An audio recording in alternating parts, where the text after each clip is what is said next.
आइए समझते हैं नर जनन तंत्र का सचित्र वर्णन करते हैं। नर जनन तंत्र का सचित्र वर्णन बोले तो मतलब कि चित्र तो बना लिया हम लोग, अब वर्णन करते हैं उसके हर एक पार्ट को। ठीक, नर जनन तंत्र में नर जनन तंत्र के अंतर्गत कई प्रमुख अंग शामिल होते हैं जो कि उसको एक वृषण से शुक्राणु को मोचित करने का काम करता है। ठीक ना, आइए समझते हैं। सबसे पहला पार्ट कौन सी है? वृषण, और बहुत इंपॉर्टेंट भी पार्ट है। यह नर जनन तंत्र का प्रथम लैंगिक जननांग होता है जिसकी संरचना अंडाकार होती है ना, अंडाकार होता है ना, देख लो अंडाकार है कि नहीं है। ठीक, यह है शुक्र, यह है वृषण, ठीक ना, और यह है अधिवृषण, यह है अधिवृषण। ठीक, तो अधिवृषण नहीं जानना है, अपन को जानना है वृषण। ये दोनों और रहता है, दो रहता है, जिसकी संरचना अंडाकार होती है। इसकी संख्या एक होती है, क्या होता है? एक जोड़ी होती है, क्या होता है? उदर गुहा के नीचे होता है। ठीक, उदर गुहा के बाहर मतलब नीचे, उदर गुहा के बाहर थैलीनुमा, एक थैलीनुमा संरचना में होता है। इसका प्रमुख कार्य क्या है? इसका प्रमुख कार्य है शुक्राणु का निर्माण एवं टेस्टोस्टेरोन हार्मोन का स्राव। टेस्टोस्टेरोन हार्मोन का स्राव करता है, उसके पश्चात शुक्राणु का निर्माण करता है। ठीक, बात समझा। दूसरा पार्ट अधिवृषण तुमको जो बताया, ई वाला भाग का क्या नाम है? अधिवृषण है ना, अधिवृषण। तो अधिवृषण को समझते हैं क्या कर, शुक्राणु के संग्रह स्थान को अधिवृषण कहते हैं, यानी कि शुक्राणु जहाँ पे आके रुकता है, यहाँ से निकला तो यहाँ पे आके शुक्राणु रुक जाएगा, तो इसको हम लोग क्या बोलेंगे? आदि संग्रह, मतलब कि रुक जाता है, संग्रह मतलब रुकना कुछ समय के लिए।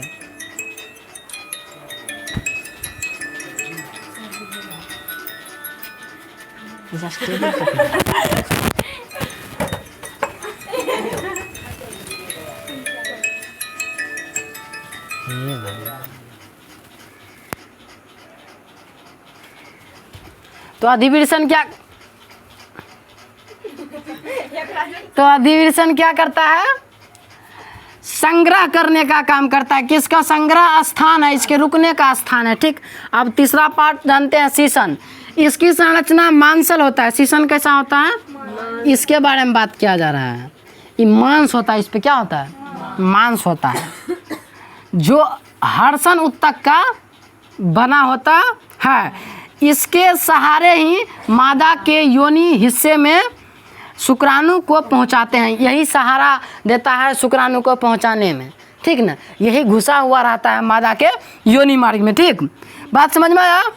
ठीक है भाई, आगे बढ़ते हैं। शीशन क्या करने का काम किया? एक मांसल संरचना है जो कि हर्षण उत्तक का बना होता है, जो कि इसके सहारे ही मादा योनि हिस्से में शुक्राणु को पहुंचाया जाता है। ठीक, ठीक है भाई, ठीक है,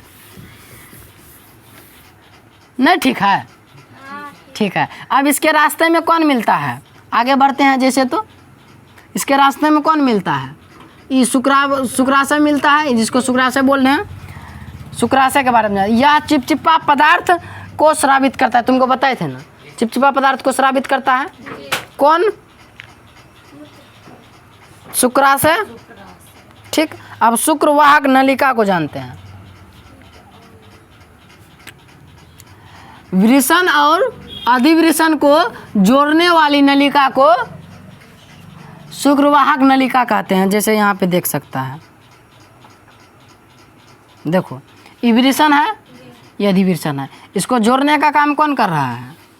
ये कर रहा है ना, तो ये नली का नाम है शुक्रवाहक नलिका। तो ये रहा हम लोग का क्या, नर जनन तंत्र का सचित्र वर्णन।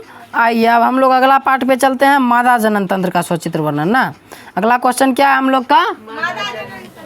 मादा जनन तंत्र का सचित्र वर्णन। समझते हैं इसको थोड़ा डिटेल में, डीप में। मादा जनन तंत्र, ठीक,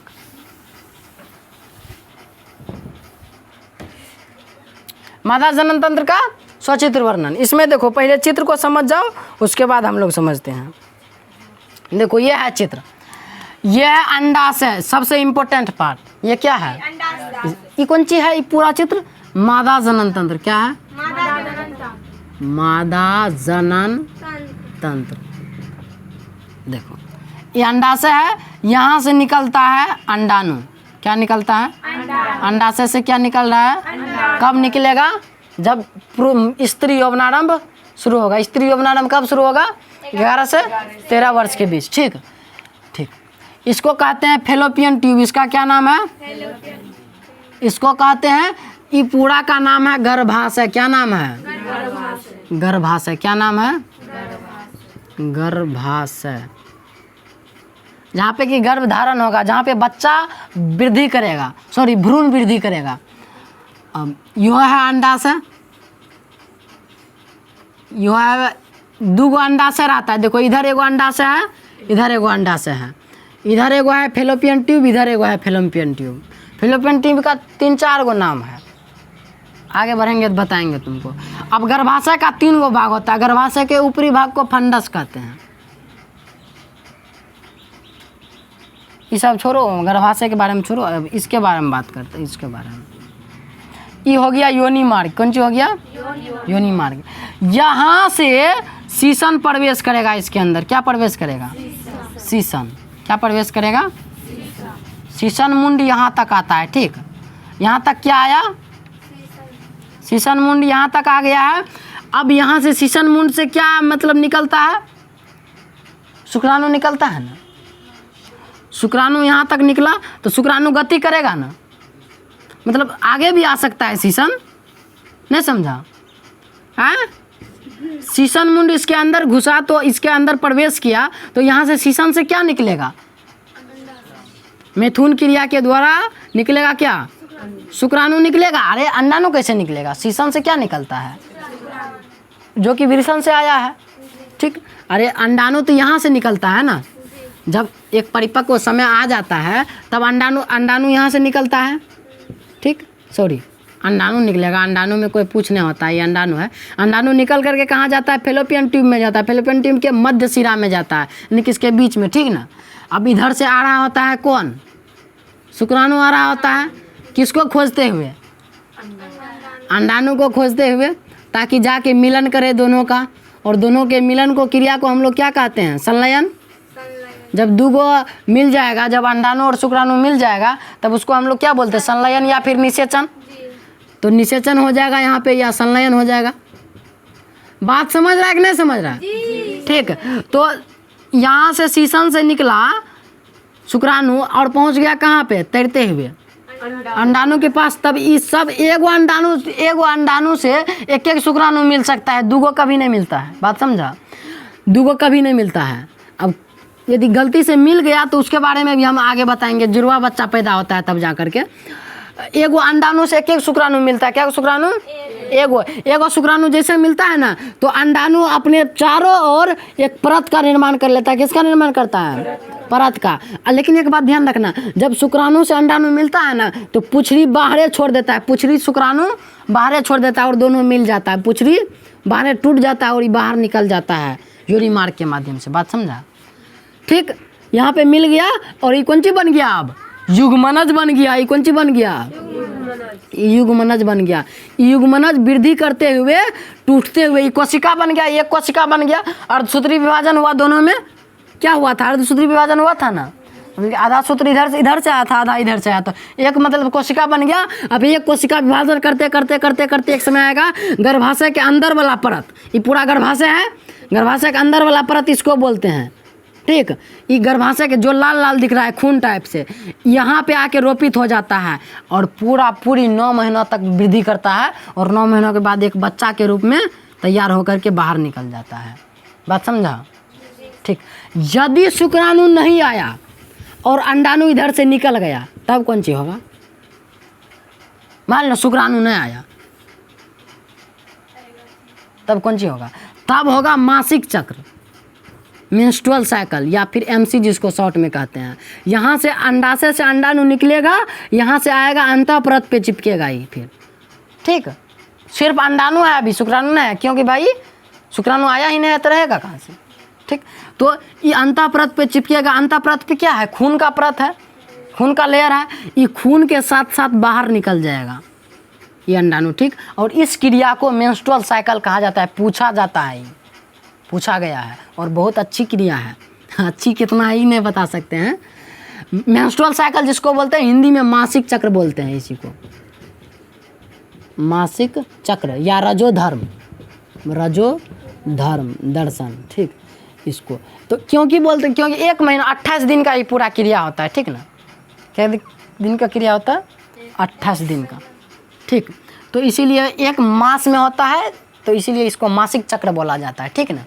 12th में हम और डिटेल में बताते हैं, यहाँ के हालांकि बता ही दिए हैं तुम लोग को, यदि शुक्राणु नहीं गया इसके पास तब जाके ये अंडाणु अंतःपरत से चिपक करके अंतःपरत को पूरा काट कूट के लेके बाहर निकल जाएगा, ये समझा। अंतःपरत में खून सिर्फ रहता है, ठीक ना, खून का लेयर रहता है, तो खून के साथ ही बाहर निकल जाता है, जिसको हम लोग क्या बोल देते हैं, मेंस्ट्रुअल साइकिल। यदि मेंस्ट्रुअल साइकिल नहीं हो, यदि शुक्राणु पहुंच गया तब तो युग्मनज बनना है भाई, तब तो निषेचन होगा, तब तो बच्चा पैदा होगा, बात समझा, तब तो तय है, समझ में आया। अब देखो, अब यहाँ पे एक और बात समझ, एकांतर क्रम में शुक्र अंडाणु निकलता है, कैसे निकलता है, एकांतर क्रम में। एकांतर मतलब कि 1 महीना इससे निकलेगा, तब दूसरी महीना इससे अंडाणु निकलेगा, तीसरी महीना फिर इससे निकलेगा, चौथी, दोनों यदि एक के साथ नहीं निकलता है, दोनों अंडाशय से अंडाणु एक के साथ कभी नहीं निकलता है। यदि निकल गया तब कुछ वृद्ध महिला होती है जिससे निकल जाता है, और उससे अब वृद्ध रहे या कुछ भी रहे, अक्सर वृद्ध में ही ऐसा होता है, यदि दोनों से निकल गया तब तो शुक्राणु ढेरी आया था कि नहीं आया था, तब शुक्राणु दोनों ओर चला जाएगा ना, तब जाके दोनों ओर हो जाएगा, कौन चीज हो जाएगा, बन जाएगा युग्मनज, और दूगो भ्रूण अंदर में बन जाएगा, और दोनों भ्रूण अंतःरोपित हो जाएगा गर्भाशय के अंतःपरत से, और दूगो बच्चा पलेगा, तब जाके जुड़वा बच्चा पैदा होगा ना, बात समझा। बच्चा कैसे पैदा होगा यो बता दिए, जुड़वा बच्चा कैसे पैदा होगा बता दिए, बात समझ में आया, ठीक। और जब बच्चा पैदा नहीं होगा तो मेंस्ट्रुअल साइकिल होगा। ये कब से शुरू हो जाएगा, तो कम से कम 11 से 13 वर्ष की आयु में हर स्त्री में ये क्रिया शुरू हो जाता है, बात समझ में आ रहा है, तो ठीक है, बात समझा। हाँ, समझ लिया। तो ये क्लियर किया करो कि समझा कि नहीं समझा। अब हम लोग इसका वर्णन करते हैं कि इसके बारे में लिखेंगे कैसे। हम तुमको स्टेप बाय स्टेप चित्र भी समझाएंगे, बनाना भी सिखाएंगे, लेकिन आइए पहले वर्णन करते हैं, उसके बाद चित्र समझते हैं। चित्र तो समझा दिए क्या कैसे कहाँ कुछ होता है, ठीक। पूरा क्रिया समझा दिए, शॉर्ट में समझाए, लेकिन मानव जनन मादा जनन तंत्र का सचित्र वर्णन कैसे करना है ये समझते हैं। मादा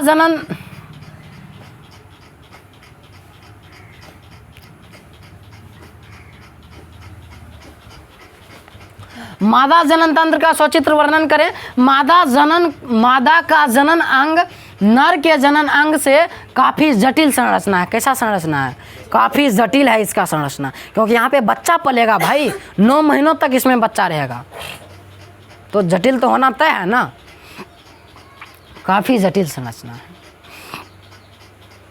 इसमें प्रमुख अंग भाग लेते हैं, इसमें भी प्रमुख अंग भाग लेता है। क्या क्या अंग भाग लेता है, तो अंडा से पहला अंग, यह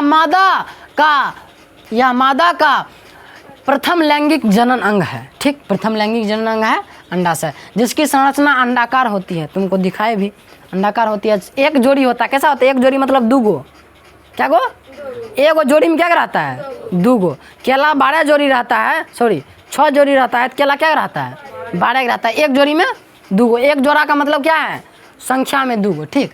तो एक जोड़ी होता है, कहाँ पे रहता है, उदर गुहा के अंदर स्थित होता है, नीचे ना रहता है, उदर गुहा के अंदर ही रहता है, यहाँ पे ही रहता है, बात समझा। अब मेरे अंदर तो है नहीं, खोल के दिखा दे तुमको। उदर गुहा के अंदर स्थित होता है। अंडाशय के बाहरी एपिथेलियम उत्तक का बना होता है। कौन चीज़ बना होता है, ये एपिथेलियम उत्तक का बना होता है। एपिथेलियम उत्तक है, जो कि 9th में तुमको बताए थे दूसरा चैप्टर उत्तक में कि एपिथेलियम उत्तक जंतु उत्तक का प्रकार है एपिथेलियम उत्तक, ठीक, डिटेल में वहाँ समझाए थे तुमको। जबकि अंदर वाला भाग संयोजी उत्तक का बना होता है। इसके अंदर वाला भाग किसका बना होता है? किसके अंदर वाला? अंडाशय का। अंडाशय का बाहरी उत्तक एपिथेलियम उत्तक का होता है और अंदर वाला भाग संयोजी उत्तक का होता है, जिसे एस्ट्रोमा कहते हैं। क्या कहते हैं?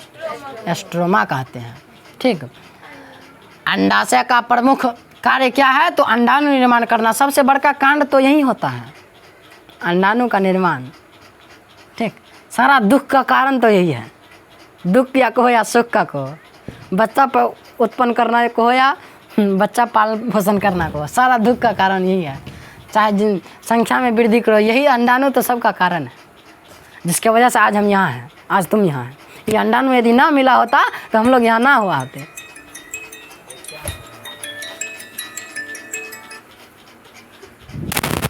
समझा? यहाँ तक समझ में आया? ठीक।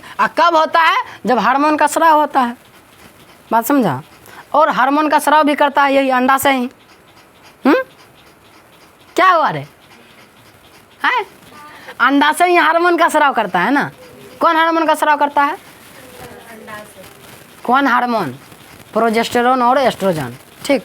भूल जाता है तुम लोग, भूलती है बच्चा, गलती से पैदा हो गया है तुम लोग के, मतलब तुम गलत पैदा हो गया है। फेलोपियन ट्यूब जो नली था, अरे भाई ये वाला जो नली था, फेलोपियन ट्यूब किसको बोल रहे हैं? ये नली को बोल रहे हैं क्या? Fallopian tube. क्या गो है फेलोपियन ट्यूब? दो गो है, एक जोड़ी है, ठीक। आगे बढ़ते हैं। क्या कहता है? फेलोपियन ट्यूब या फेलोपियन नलिका या डिम्ब वाहिनी जिसका नाम है, यह गर्भाशय के ठीक ऊपर अगल बगल भाग में स्थित होता है ना। गर्भाशय के बगल वाले भाग में स्थित होता है, जिसकी संख्या एक जोड़ी होती है। मादा का निषेचन क्रिया इसी में संपन्न होता है। निषेचन कहाँ पे होता है? फेलोपियन ट्यूब में। निषेचन कहाँ पे होता है? फेलोपियन ट्यूब में। पूछा जाता है ऑब्जेक्टिव में, बताओ निषेचन कहाँ होता है? तो फेलोपियन ट्यूब में होता है। कहाँ होता है? फेलोपियन ट्यूब या फेलोपियन नलिका, ठीक। बात समझा? ठीक। निषेचन की क्रिया हम तुमको अभी समझाए कि निषेचन कहाँ होता है, ठीक। फेलोपियन नलिका एक सिरा गर्भाशय के दीवार से जुड़ा होता है, ठीक। गर्भाशय के दीवार से देखो जुड़ा है, देखो ये गर्भाशय का दीवार है, यहाँ से जुड़ा हुआ है, ठीक। यही बात बोल रहा है।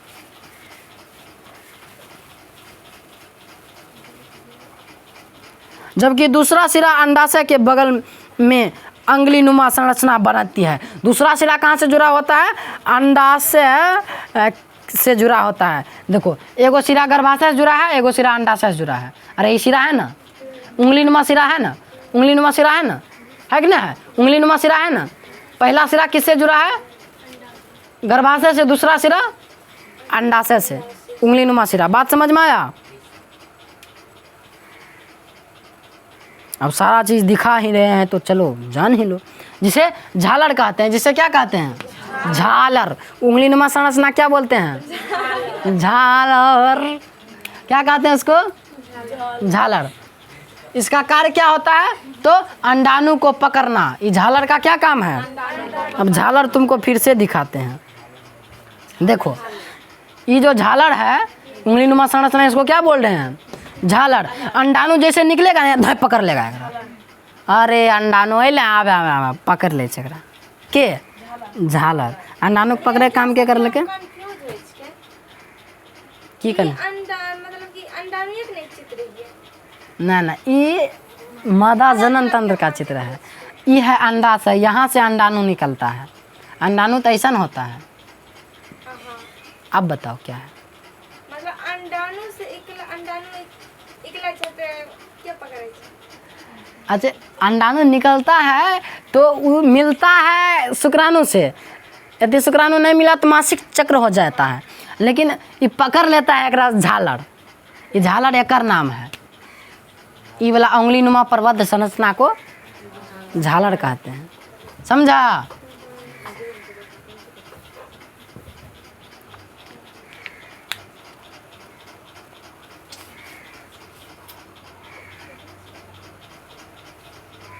तो तो अंडाणु को पकड़ने का काम करता है झालर। गर्भाशय को समझते हैं, अगला पार्ट। गर्भाशय बहुत इंपॉर्टेंट पार्ट है। इसे बच्चादानी भी कहते हैं। क्या कहते हैं? बच्चादानी, क्योंकि बच्चा यहीं पे पलता है, पालन पोषण यहीं पे होता है। इसे बच्चादानी भी कहा जाता है, जिसकी संरचना मांसल त्रिभुजाकार होती है। मांसल और त्रिभुजाकार, जिसमें मांस होता है और त्रिभुजाकार, त्रिभुज के आकार का होता है, जैसे तुम लोग देख सकता है। देखो ये पूरा है गर्भाशय, देखो त्रिभुज बनाओ और गर्भाशय तैयार हो जाएगा ना। 3 कोनों से बने हुए को त्रिभुज कहते हैं, पता है तुम्हें? देखो यहाँ से यहाँ, ये पूरा भाग को हम लोग बोल रहे हैं गर्भाशय। यहीं पे बच्चा का पालन होता है। भ्रूण का हाँ? गर्भाशय की बच्चेदानी, गर्भाशय को ही बच्चादानी कहते हैं, समझा? यही बात तो यहाँ लिखा है। यहाँ लिखा गया, क्या लिखा गया है कि गर्भाशय को इसे बच्चादानी भी कहा जाता है। इसकी संरचना मांसल और त्रिभुजाकार होती है। इसका चौड़ा भाग ऊपर की ओर होता है, ऊपर चौड़ा भाग होता है, जिसके दोनों किनारे पर फैलोपियन ट्यूब होता है। देखो इसके दोनों किनारे पर क्या है? देखो इसका एक किनारा इधर, एक किनारा इधर, तो एक किनारा पे फैलोपियन ट्यूब, इधर भी एक किनारा पर फैलोपियन ट्यूब। ऊपर वाला चौड़ा भाग देखो इधर है कि ना? तब देख सकता है तुम लोग, हैं? बताओ। अब देखो और समझो, जिसके दोनों किनारों पर फैलोपियन ट्यूब स्थित होता है, जबकि इसके निचले भाग सकरा होता है। निचला भाग सकरा मतलब ऐसे करके होता है ना, था ना? सकरा होता है, संकरा होता है, जिसके पास गर्भाशय ग्रीवा होता है। अब गर्भाशय ग्रीवा इसको बोलते हैं,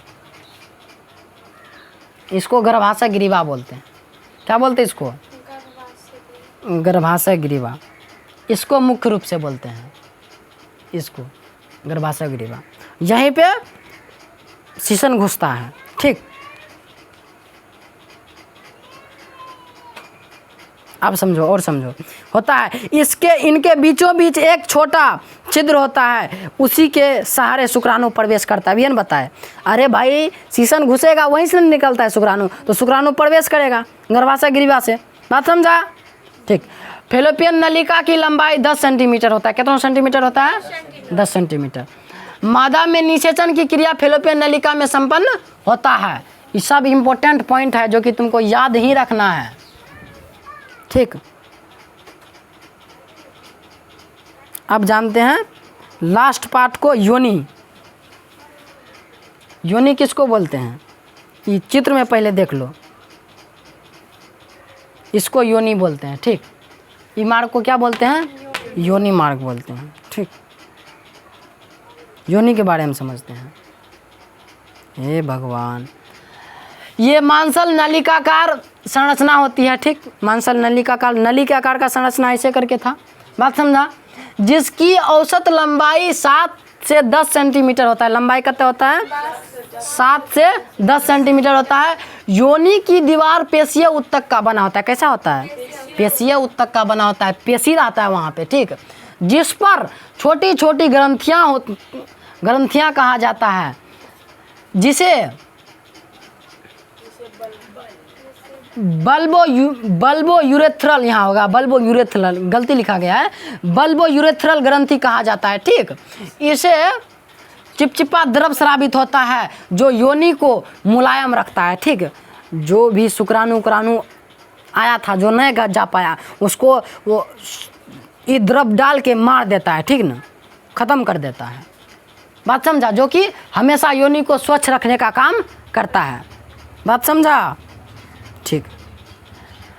मानव में लिंग निर्धारण, अगला टॉपिक और बहुत अच्छा टॉपिक। मानव में लिंग निर्धारण कैसे होता है? सामान्यतः मानव में 23 जोड़ा गुणसूत्र पाया जाता है, जिसमें 22 जोड़ा। अच्छा, किसके बारे में बात किया जा रहा है? देखो, जो शुक्राणु था और जो अंडाणु था उसमें कोशिका था। मान लो ये शुक्राणु है, ये कोशिका है, शुक्राणु की कोशिका है। इसके अंदर केंद्रक होगा, केंद्रक के अंदर रहता है गुणसूत्र। क्या कुंजी रहता है? गुणसूत्र रहता है। केंद्रक के अंदर गुणसूत्र रहता है। और इस गुणसूत्र को जब खोल के देखेगा तो तब जाके तुमको मिलेगा, क्या मिलेगा? अब समझो। इसमें 22 जोड़ा गुणसूत्र एक समान होते हैं। ये गुणसूत्र कैसा होता है? तो ऐसे तो 23 जोड़ा होता है। क्या जोड़ा होता है? 23 जोड़ा। ये कहाँ पे है? तो शुक्राणु और अंडाणु में है। किस में है? शुक्राणु और अंडाणु में है। किस में है? केंद्रक में है। किस में है? इसके कोशिका के केंद्रक में। किसके? कोशिका के। कोशिका के केंद्रक के अंदर गुणसूत्र है, ठीक। और गुणसूत्र कितना है? 23 जोड़ा है। 23 जोड़ा में 22 जोड़ा एक समान है। 22 जोड़ा कैसा है?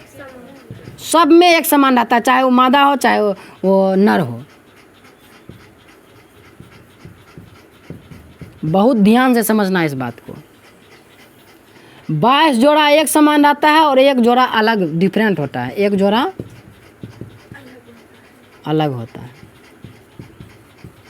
मतलब कि 22 जोड़ा यदि एक्स एक्स रहेगा, यदि कि एक्स एक्स ही रहता है, तो 23वां जोड़ा या तो एक्स एक्स रहेगा या तो एक्स वाई रहेगा।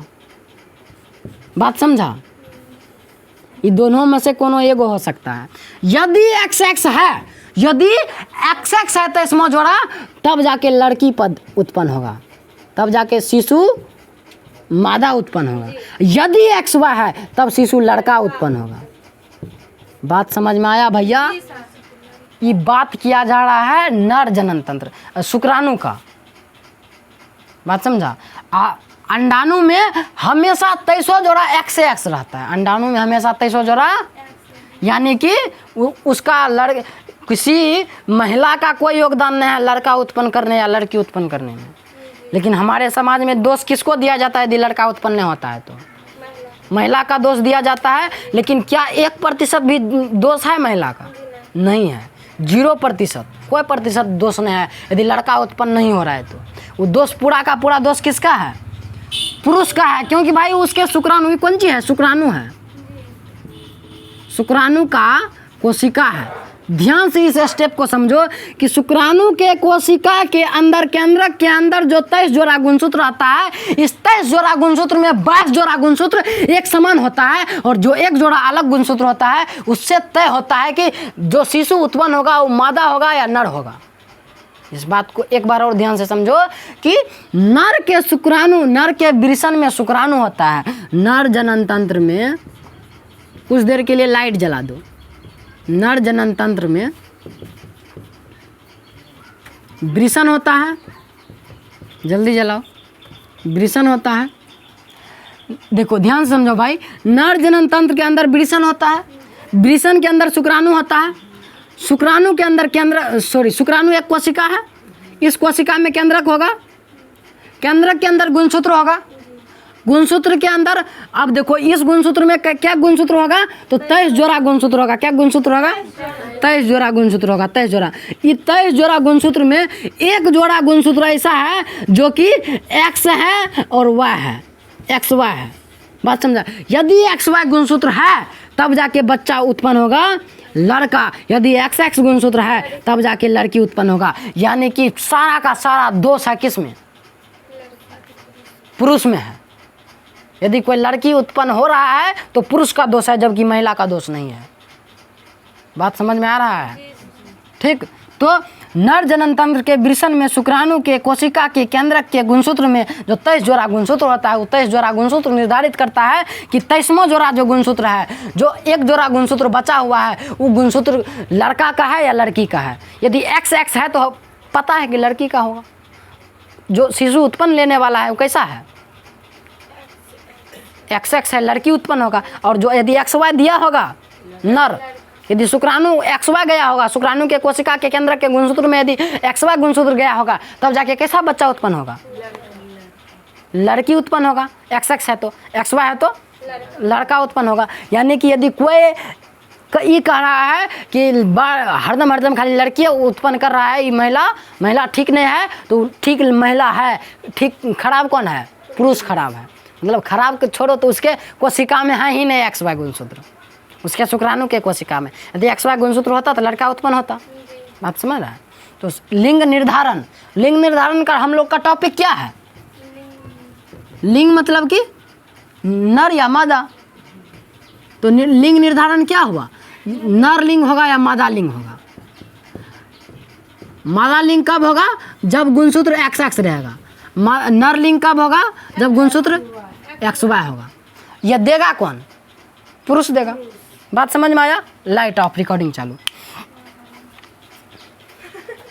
आइए अब हम लोग समझते हैं थ्योरी से। अब इसको इरेज करते हैं थोड़ा।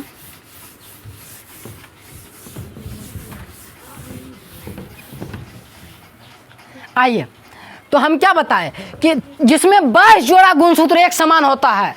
बात को समझो। जिसे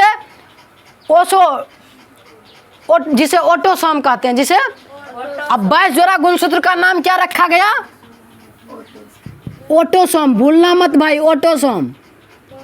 ऑटोसोम। इसमें 22 जोड़ा गुणसूत्र कैसा रहता है? ऑटोसोम रहता है, यानी कि एक समान। ऑटोसोम का मतलब ऑटोसोम एक ही समान रहेगा। 22 जोड़ा एक्स एक्स ही रहेगा। ये किसके बारे में बात किया जा रहा है? पुरुष के बारे में बात किया जा रहा है। शेष बचे गुणसूत्र को मिला लिंग गुणसूत्र कहा जाता है। शेष गुणसूत्र को लिंग गुणसूत्र कहा जाता है। 22 जोड़ा को ऑटोसोम कहा जा रहा है। शेष एक गुणसूत्र को कहा जा रहा है लिंग गुणसूत्र कहा जा रहा है। बात समझ में आ रहा है?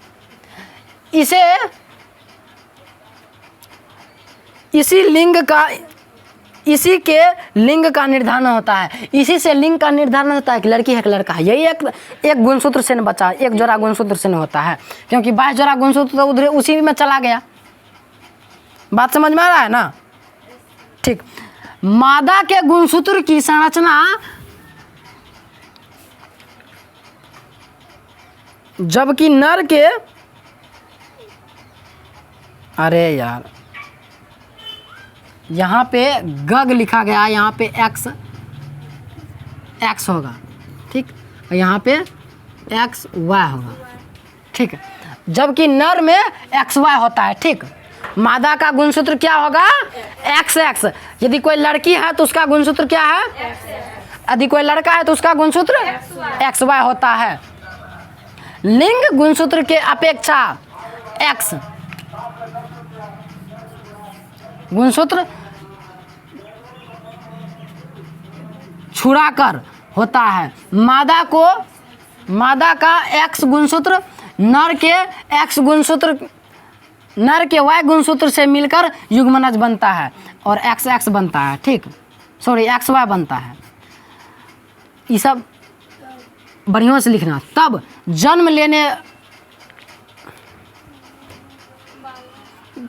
जन्म लेने वाला बच्चा लड़की उत्पन्न होगा।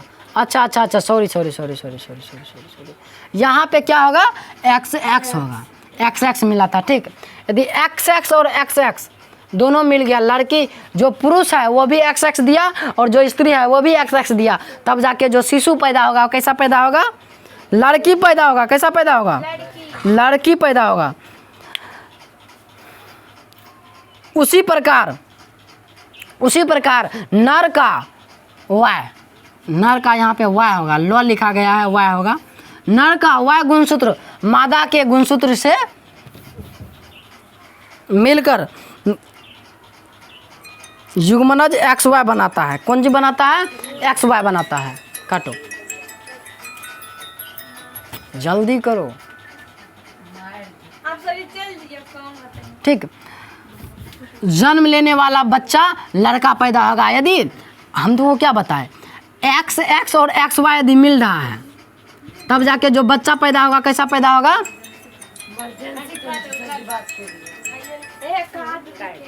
ठीक है, एक्स वाई पैदा होगा। कैसा पैदा होगा? एक्स वाई पैदा नहीं होगा।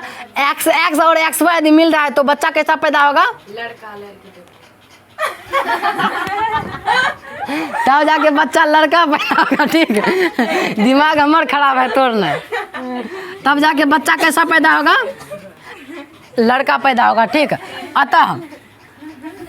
अतः लिंग निर्धारण पिता के गुणसूत्र पर निर्भर करता है। आज के लिए यहीं तक रहने देते हैं।